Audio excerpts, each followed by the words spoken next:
Uber నుంచి bus సర్వీసులు. త్వరలోనే దేశంలో బస్సు సర్వీసులను ప్రారంభించినట్లు ప్రముఖ క్యాబ్ సేవల సంస్థ ఊబర్ తెలిపింది. ఢిల్లీ నగరంలో తొలుత ఈ సేవలను అందుబాటులోకి తీసుకురానున్నట్లు సమాచారం. ఢిల్లీలో ప్రీమియం బస్సు స్కీమ్ కింద బస్సులను నడపనుంది.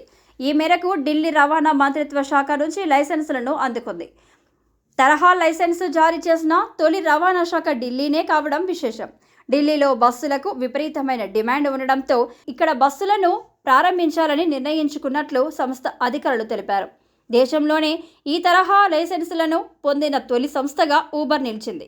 వారం రోజుల ముందే ప్రయాణికులు బస్సు సర్వీసులను బుక్ చేసుకోవచ్చని ఊబర్ తెలిపింది.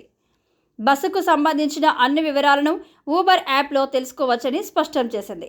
ఒక్కో సర్వీస్లో 19 నుంచి 20 మంది ప్రయాణించడానికి వీలుంటుందని తెలిపింది. ఢిల్లీలో విజయవంతమైతే ఆ తర్వాత దేశంలోని మిగతా ప్రధాన నగరాలలో బస్సు సర్వీసుల్లో నడపాలని ఊబర్ సంస్థ ప్రణాళికలను సిద్ధం చేస్తున్నట్లు తెలుస్తుంది.